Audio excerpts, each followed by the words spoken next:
तो hello viewers, मेरे YouTube channel में आपका स्वागत है। तो मैं लेके आऊं आपके लिए second video mechanical properties of solids. First video मैंने इलास्टिसिटी के ऊपर बनाई थी, होप आपने देखी होगी। तो इस वीडियो में मैं आपको स्ट्रेस और स्ट्रेन के बारे में बताऊंगा। ये सेकंड वीडियो है, तो स्टार्ट करते हैं। तो अगर आपने अभी तक अपनी कॉपी, पेन, पेंसिल कुछ नहीं निकाली तो निकाल लीजिए और शैतानी करनी बंद कर दीजिए। नहीं। तो यहाँ पर आपको दिख रहा है कि मैंने आपके लिए स्ट्रेस के रिलेटेड काफी सारी चीजें लिख दी हैं। अभी हम धीरे धीरे पढ़ते हैं इसका मतलब क्या है। तो पहले डेफिनेशन पे नजर मार लीजिए एक बार। क्या लिखा है डेफिनेशन में?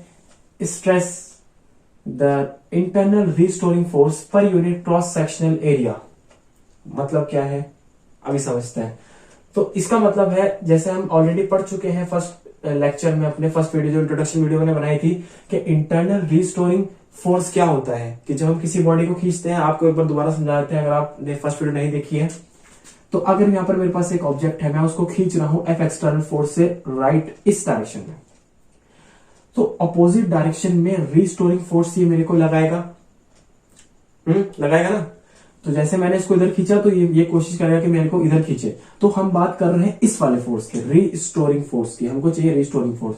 तो अगर मैं इस रीस्टोरिंग फोर्स को इसके एरिया से डिवाइड कर दूंगा तो मेरे पास आ जाएगा स्ट्रेस। यही तो लिखा है यहां पर, the internal restoring force per unit cross sectional area. तो यहां पर एरिया, आप एक चीज देख रहे हैं, यहां पर एरिया जो है वो क्रॉस सेक्शनल की बात कर रहे हैं। तो जरूरी नहीं कि क्रॉस सेक्शनल एरिया ही हो, तो डिपेंड करेगा कि आप फोर्स कहां लगा रहे हैं। अगर आप फोर्स यहां पर लगा रहे हैं इसके क्रॉस सेक्शन के अलोंग, तो क्रॉस सेक्शन एरिया आएगा। अगर आप फोर्स यहां पर लगा रहे हैं, इस तरफ से ऊपर से लगा रहे हैं, तो यहां पर तो क्रॉस सेक्शन नहीं है, तो कर्व सरफेस एरिया आएगा इसके हिसाब से। तो वो डिपेंड करेगा कि आप फोर्स कहां पर लगा रहे हैं, उसका एरिया आएगा। ओके, तो रीस्टोरिंग फोर्स अपॉन एरिया। कौन सा एरिया? Cross sectional area. तो यहां पर मैंने इसका फॉर्मूला भी लिख दिया है। तो यहां पर लिखा है F restoring upon area. Restoring force कौन सी है? ये वाली फोर्स है, ये वाली नहीं, ये वाली फोर्स है। अभी बताते हैं क्यों। एफ रीस्टोरिंग अपॉन एरिया, और एरिया कौन सा? Cross section area. इसके केस में अगर मैं इस फिगर की बात करूं, इस पर मैंने इधर फोर्स लगाई, तो इसका एरिया है क्रॉस सेक्शन वाला।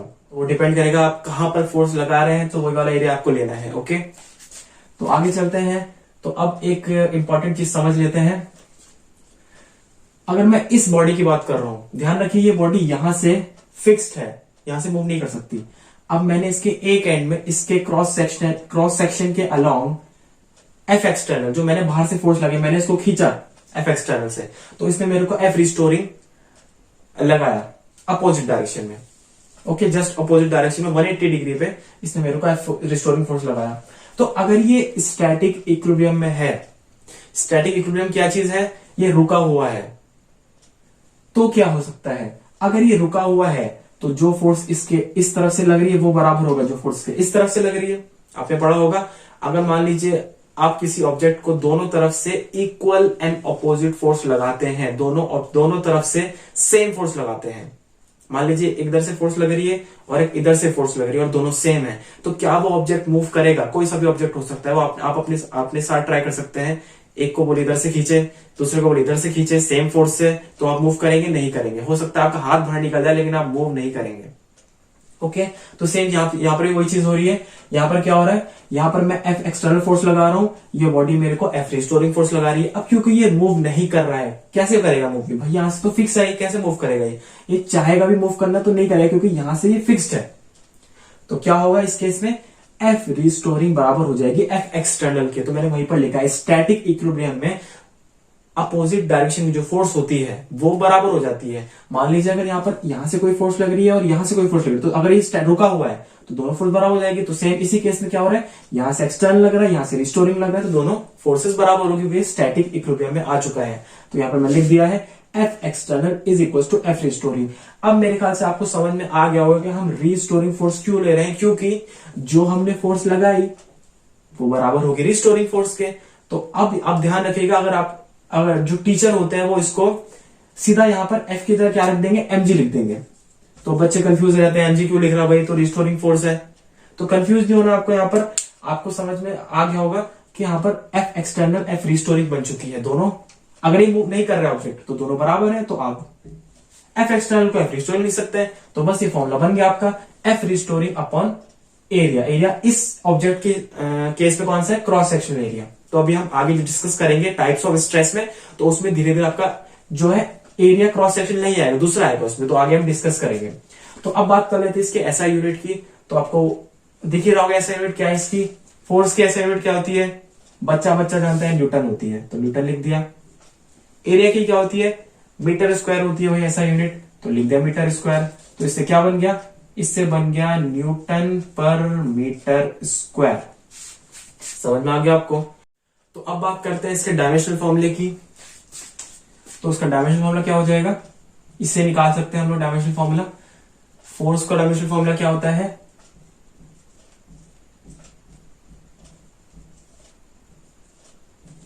एम एल की पावर 1 टी की पावर -2। एरिया का क्या होता है, लेंथ का स्क्वायर, तो लिख दिया मैंने यहां पर। ये ऊपर जाएगा, तो जब ये ऊपर जाएगा तो -2 हो जाएगा, तो इसकी पावर -2 और 1 क्या हो जाएगा, -1 आ जाएगा। तो यहां पर इसका डायमेंशनल फॉर्मूला आ जाएगा ml-1 t-2। तो ये इसका हो गया डायमेंशनल फॉर्मूला। तो यहां पर आपका स्ट्रेस का टॉपिक कंप्लीट हो चुका है। अब हम पढ़ेंगे types of stress. Depending upon the external force there are 3 types of stress. पहला लॉन्गिट्यूडनल स्ट्रेस, दूसरा शेयरिंग और टेंजेंशियल स्ट्रेस, तीसरा वॉल्यूम और हाइड्रोस्टेटिक स्ट्रेस। तो यहां पर एग्जांपल से समझते हैं।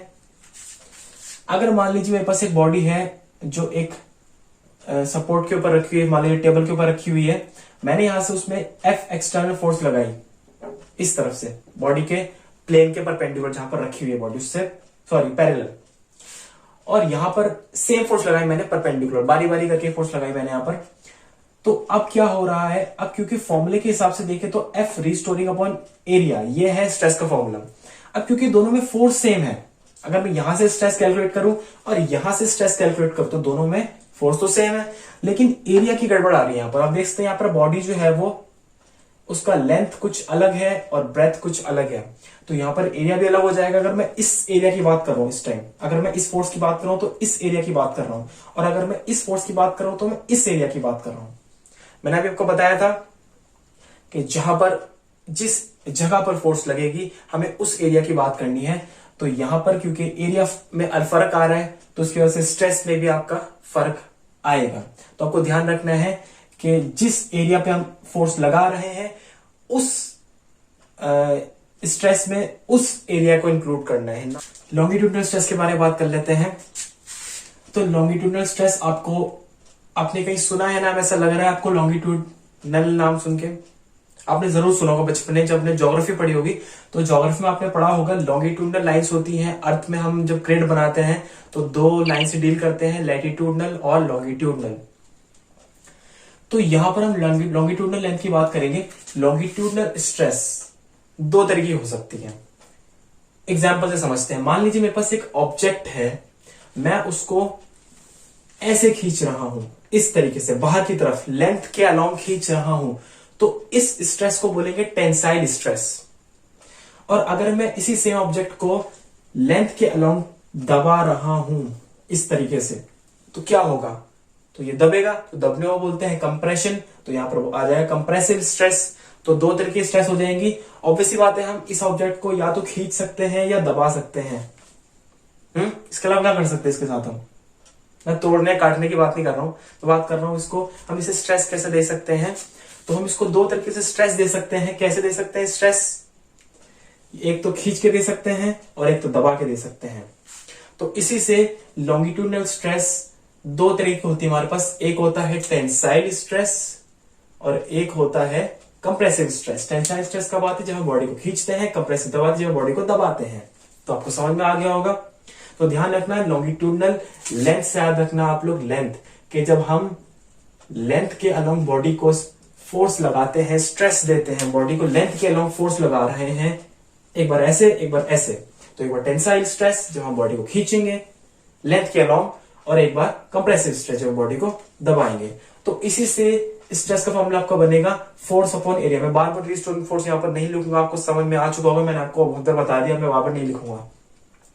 फोर्स अपॉन एरिया फोर्स कौन सा, रिस्टोरिंग वाला, और एरिया कौन सा, क्रॉस सेक्शनल एरिया। क्योंकि ऑब्वियसली बात है हम लेंथ के अलॉन्ग खींच रहे हैं तो एरिया ये वाला आएगा, ये वाला एरिया आएगा, ये वाला एरिया आएगा, है ना, ये वाला एरिया आएगा। क्योंकि हम लेंथ के अलॉन्ग खींच रहे हैं ना, हम फोर्स कहाँ लगा रहे हैं, हम इस जगह फोर्स लगा रहे हैं, यहाँ थोड़ी लगा रहे हैं फोर्स, हम यहाँ लगा रहे हैं फोर्स। तो फोर्स जहां पर लगा रहे हैं तो वो वाला एरिया आएगा आपका। तो यहाँ पर फोर्स अपॉन एरिया, तो ये आपका फॉर्मूला बन गया स्ट्रेस का, लॉन्गिट्यूडनल स्ट्रेस का फॉर्मूला बन गया। अब बात करते हैं शेयरिंग और टेंजेंशियल स्ट्रेस की। तो नाम से आपको पता लग रहा होगा कि इस पर हम फोर्स कहाँ लगाएंगे, टेंजेंशियली, टेंजेंट। तो जिसको नहीं पता टेंजेंट क्या होता है तो बता देता हूं, अगर आपने मैथ्स पढ़ा होगा बचपन में, तो अगर ये सर्कल है हमारे पास, तो टेंजेंट क्या हो जाएगा, इसमें एक ऐसी लाइन जो एक पॉइंट को टच करते हुए निकलेगी उसको हम बोलेंगे टेंजेंट। ओके, तो इस बार हम फोर्स कहाँ लगाएंगे, बिल्कुल इसके कोने में, बिल्कुल टच करते हुए एक पॉइंट पर, बिल्कुल कोने में इसको हम लोग फोर्स लगाएंगे टेंजेंशियली। अगर आपको दिक्कत हो रही हो शेयरिंग से तो आप टेंजेंट से याद रख सकते हैं कि इस बार आपको फोर्स टेंजेंशियली लगानी है। तो अब ये हमारे पास एक ऑब्जेक्ट है जो नीचे से फिक्स है, मूव नहीं कर सकता नीचे से, तो मैं इसके कोने में फोर्स लगाऊंगा यहां पर। तो क्या होगा, ये थोड़ा सा डिफॉर्म हो जाएगा, थोड़ा सा अपनी बॉडी अपनी शेप से, ओरिजिनल शेप से हिल जाएगा। तो आप यहां पर देख सकते हैं जैसे मैंने फोर्स लगाया, नीचे से तो मूव नहीं कर सकता ये, तो ये अपनी ओरिजिनल लेंथ से थोड़ा सा इस तरफ को झुक गया, तो मतलब इसमें डिफॉर्मेशन आ गई, अपनी बॉडी ने अपनी ओरिजिनल स्टेट थोड़ी सी चेंज हो गई इसकी। तो इस बार स्ट्रेस का फॉर्मूला क्या बनेगा भैया, इस बार स्ट्रेस का फॉर्मूला बनेगा, फिर से फोर्स अपॉन एरिया ही रहेगा, लेकिन इस बार एरिया चेंज हो जाएगा आपका। लॉन्गिट्यूडनल में हमने क्रॉस सेक्शनल एरिया लिया था क्योंकि हम लेंथ के बारे में, लेंथ में डील कर रहे थे उस टाइम। इस बार लेंथ में डील नहीं कर रहे हम लोग, इस बार हम लोग ये वाला एरिया लेंगे, ये वाला एरिया, क्योंकि हम यहां से फोर्स लगा रहे हैं ना कि यहां से। अगर यहां से लगाए तो अभी भी क्रॉस सेक्शनल एरिया आता है, क्योंकि देख सकते हैं आप बोला, हम यहां पर हम ये वाला एरिया नहीं लगा रहे, हम इस वाले एरिया को अभी डील नहीं कर रहे, हम ये वाला एरिया नहीं ले रहे, हम ये वाला एरिया ले रहे हैं इस बार। तो आपने देख लिया होगा कि कैसे एरिया पे डिपेंड करता है आपका स्ट्रेस। यहां पर फोर्स तो सेम ही है, फोर्स तो चेंज नहीं हो सकती, बस एरिया पे डिपेंड कर सकता है यहां पर। तो इस बार एरिया मैंने यहां की जगह इस वाले एरिया को ले गया, तो आपको समझ में आ चुका होगा। तो अब बात करते हैं वॉल्यूम और हाइड्रोस्टैटिक स्ट्रेस की।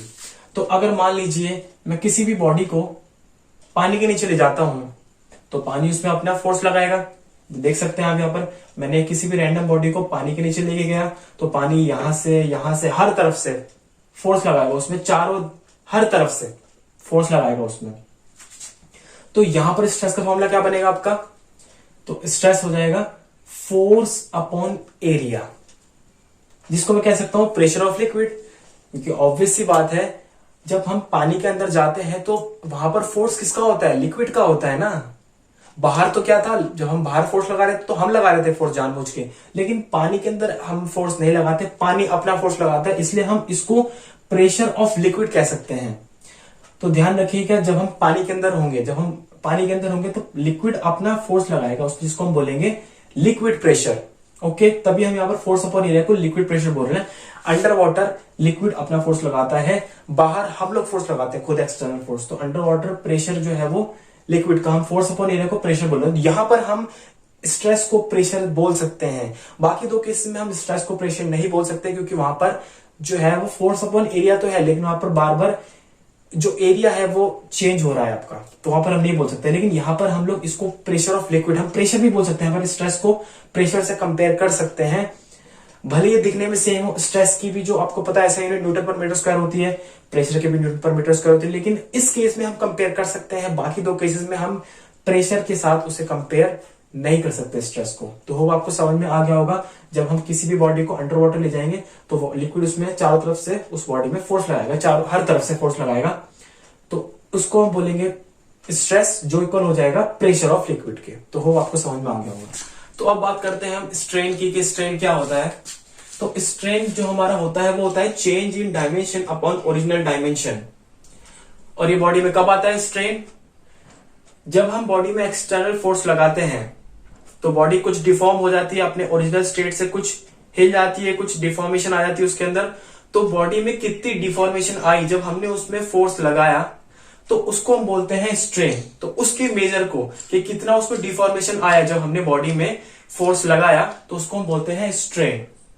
ठीक है, तो इसको हम एप्सिलॉन से रिप्रेजेंट करते हैं। इसकी यूनिट कुछ भी नहीं होती है, यूनिट नो यूनिट इसकी क्यों नहीं होती है, क्योंकि ऊपर और नीचे दोनों सेम चीज है यहाँ पर। अब देख सकते हैं ऊपर की डायमेंशन जो न्यूमरेटर में डायमेंशन है वही डिनोमिनेटर की डायमेंशन है, तो दोनों कैंसिल होकर क्या हो जाएगा, अंडा बन जाएगा। दोनों कैंसिल हो, कुछ भी नहीं बनेगा। तो ये एक प्योर रेशियो है, इसकी यूनिट कुछ भी नहीं होती है। ओके, तो स्ट्रेस की तरह ही स्ट्रेन भी 3 तरीके का होता है। पहला होता है आपका लॉन्गिट्यूडनल स्ट्रेन, दूसरा होता है शेयरिंग स्ट्रेन, और तीसरा होता है आपका वॉल्यूम स्ट्रेन। तो लॉन्गिट्यूडनल स्ट्रेन क्या हो जाएगा आपका, क्योंकि हमने पढ़ चुके हैं ऑलरेडी कि लॉन्गिट्यूडनल स्ट्रेन में हम क्या करते हैं, लेंथ से डील करते हैं। तो इसमें जो आपका डायमेंशन होगा वो लेंथ का डायमेंशन होगा। ठीक है, तो यहां पर चेंज इन डायमेंशन इधर क्या आएगा, change in length upon original length. तो यहां देख सकते हैं आप चेंज इन लेंथ को हम डेल्टा से दिखाते हैं, ये डी से दिखा सकते हैं, या फिर ट्राइंगल से दिखा सकते हैं इसको। तो ये आपका है change in length upon original length. तो जैसे कि मैं आपको बता रहा था कि लॉन्गिट्यूडनल स्ट्रेन में हम लोग लेंथ से डील कर रहे हैं, क्योंकि यहां पर मैंने बताया था आपको लॉन्गिट्यूडनल मतलब होता है लेंथ। ओके, तो लॉन्गिट्यूडनल मतलब होता है यहां पर लेंथ, तो हम यहां पर लेंथ से डील कर रहे हैं। ओके, तो यहां पर आपका फॉर्मूले के हिसाब से क्या आएगा, लॉन्गिट्यूडनल स्ट्रेन को हम बोल सकते हैं change in length divided by original length. इसको एग्जांपल से समझते हैं। यहां पर हमारे पास एक बॉडी है जिसकी लेंथ है L। ओके, तो मैंने यहां पर एक फोर्स लगाया नीचे की तरफ F, जिससे क्या हुआ, इस बॉडी की जो लेंथ है थोड़ी सी इंक्रीज हो गई। ठीक है ना, मैंने इसे पढ़ के खींचा, इसको जैसे खींचा तो वैसे इसमें थोड़ा सा चेंज आ गया, और वो चेंज किसके बराबर था, डेल्टा L। ठीक है, पहले इसकी लेंथ थी, ओरिजिनल लेंथ थी L, जैसे मैंने इसमें फोर्स लगाया वैसे ये इसकी लेंथ में डेल्टा L में थोड़ा सा डेल्टा L और इंक्रीज होगी लेंथ इसकी ओरिजिनल लेंथ से। तो मैं इसमें स्ट्रेन कैसे लिखूंगा, change in length divided by original length. तो ये हो गया स्ट्रेन का। ठीक है, अब बात करते हैं शेयरिंग स्ट्रेन की। तो वो क्या हो जाएगा, same change in dimension upon original dimension. तो पहले समझते हैं हम लोग इस एग्जांपल से क्या होगा इसमें। तो मान लीजिए मेरे पास एक सेम बॉडी, जैसे मैंने स्ट्रेस पे बताया था आपको, सेम वही फिगर मैंने दोबारा बना दिया आपको समझाने के लिए। ठीक है, तो यहां पर हमारे पास एक बॉडी है जो नीचे से फिक्स हो रखी है, फिक्स रिजिड सपोर्ट पे रखी हुई है, फिक्स है, नीचे से नहीं हिल सकती। अब मैं यहां पर क्या करूंगा, इसमें टेंजेंशियली एक फोर्स अप्लाई करूंगा, जिस फोर्स की वजह से क्या होगा, ये थोड़ा सा डिफॉर्म हो जाएगा अपनी ओरिजिनल स्टेट से इस तरफ। ठीक है, तो मान लेते हैं ये डेल्टा एक्स डिस्प्लेसमेंट इसमें आ गई। डेल्टा एक्स ये डिस्प्लेसमेंट थोड़ा सा इधर की तरफ होगा, डेल्टा एक्स थोड़ा सा इधर की तरफ हो गया ये। तो इसकी लेंथ तो L है, और मान लेते हैं थीटा इसके अंदर थोड़ा थीटा एंगल पे ये झुक गया। ठीक है, थीटा एंगल पे थोड़ा सा ये झुक गया। तो मैं कैसे लिख सकता हूं इसको, change in dimension upon original dimension. पहले ये स्ट्रेट था, अब इसमें चेंज कितना आया, डेल्टा एक्स। तो डेल्टा एक्स आया इसमें चेंज, तो मैं लिखूंगा change in dimension, change in length upon original length. तो डेल्टा एक्स अपॉन L। तो इसका ये बन गया हमारे पास शेयरिंग स्ट्रेन का फॉर्मूला। ठीक है, वो किसके बराबर हो जाएगा, आप देख सकते हैं यहां पर एक छोटा सा ट्राइंगल आपको दिख रहा होगा। अगर आप ध्यान से देखें तो यहां पर आपको एक छोटा सा ट्राइंगल दिख रहा होगा। यहां पर अगर मैं थीटा निकालूं तो यहां पर थीटा क्या बन जाएगा, टेन थीटा, क्योंकि टेन थीटा क्या होता है, परपेंडिकुलर अपॉन बेस। ठीक है, तो परपेंडिकुलर इसमें क्या है, डेल्टा एक्स, और बेस क्या है इसमें, लेंथ। तो टेन थीटा को मैं डेल्टा एक्स अपॉन L लिख सकता हूं, परपेंडिकुलर अपॉन बेस। अब अगर मान लीजिए ये जो डेल्टा एक्स है ये बहुत ही ज्यादा छोटा है, वेरी स्मॉल, मतलब नेग्लिजिबल मान सकते हैं, जीरो नहीं बोलेंगे लेकिन नेग्लिजिबल, बहुत ही कम, हल्का सा, बहुत छोटा सा। तो यहां पर टेन थीटा जो है आपका थीटा बन जाएगा। आपने मैथ से पढ़ा होगा, अगर एंगल जो होता है वो बहुत छोटा होता है तो वो थीटा ले सकते हैं। अगर मान लीजिए साइन थीटा कहीं पर बहुत छोटा है तो उसको खाली थीटा लेंगे। अगर मान लीजिए टेन थीटा कहीं पर बहुत ही छोटा एंगल बना रहा है, टेन थीटा बहुत छोटा है कहीं पर, तो हम खाली थीटा लेंगे। तो मैथ्स में आपने पढ़ा होगा, ये नहीं पढ़ा होगा तो अभी ध्यान रखना कि कभी भी अगर आपके पास एंगल है वो छोटा होगा, मान लीजिए बहुत ही कम एंगल पे कोई बॉडी जो है वो झुकी हुई है, तो उसका जो एंगल होता है हम वो थीटा लेंगे। टेन थीटा हटा के सीधा थीटा हो जाएगा, साइन थीटा होगा। तो इस साइन और टेन के केस में यही होगा। डेल्टा एक्स के स्मॉल होने की वजह से मैंने यहां पर टेन थीटा को खाली थीटा लिखा, तो डेल्टा एक्स अपॉन L जो है वो बराबर हो जाएगा थीटा के। ठीक है ना, आगे समझ में। तो यहां पर आपका फॉर्मूला बन गया शेयर स्ट्रेन का delta x upon L, change in length, इसमें कितना चेंज आया, इसमें यहां से कितना चेंज आया, पहले वो स्ट्रेट खड़ा होता, अब डेल्टा एक्स इधर की तरफ झुक गया, डिवाइडेड बाय ओरिजिनल लेंथ, जो बराबर हो जाएगा tan थीटा के, ठीक है ना। tan थीटा क्या होता है, परपेंडिकुलर अपॉन बेसिस, मैंने बताया आपको। और अब क्योंकि ये बहुत छोटा है, जो चेंज है इसमें बहुत ही छोटा है, ठीक है, जो इसमें चेंज है वो बहुत ही छोटा है, तो मैं tan थीटा को थीटा लिख सकता हूं। तो ये फॉर्मूला बन गया आपका डेल्टा एक्स अपॉन एल, आपका ये फॉर्मूला बन गया, किसका बन गया, स्ट्रेन का, शेयरिंग स्ट्रेन का आपका फॉर्मूला बन गया। अब बात करते हैं हम वॉल्यूम स्ट्रेन की। तो वॉल्यूम स्ट्रेन क्या होगा, सेम फॉर्मूले की तरफ जाते हैं, change in volume upon original volume, ठीक है ना। तो एग्जांपल समझते हैं इसको। मान लीजिए अगर मेरे पास एक बॉडी है, मैंने उसको फिर से पानी के अंदर लेके गया, तो पानी क्या करेगा, उसमें अपना प्रेशर लगाएगा, हर तरफ से उसमें प्रेशर लगाएगा अपना, तो इसमें आएगा आपका change in volume upon original volume, लेकिन विद अ नेगेटिव साइन। अब यहां पर नेगेटिव साइन इसलिए लग रहा है क्योंकि जो चेंज है वो आपका नेगेटिव आ रहा है। ऑब्वियसली बात है, अगर आप पानी के अंदर जाएंगे तो पानी आपको क्या करेगा, क्रश करेगा, तो आपका जो फाइनल वॉल्यूम होगा वो इनिशियल से कम हो जाएगा। तो अगर मैं चेंज इन वॉल्यूम निकालूंगा, फाइनल माइनस इनिशियल, तो फाइनल वॉल्यूम आपका कम हो जाएगा और इनिशियल वॉल्यूम आपका ज्यादा था, तो आपका जो चेंज आएगा वो नेगेटिव आएगा। लेकिन हम नहीं चाहते कि स्ट्रेन हमारा नेगेटिव आए, हम चाहते हैं कि स्ट्रेन हमारा हमेशा पॉजिटिव ही रहे। तो हम अपनी तरफ से इसमें एक नेगेटिव साइन लगा देंगे ताकि हमारा जो ओवरऑल आंसर है वो नेगेटिव ना आए, पॉजिटिव आए।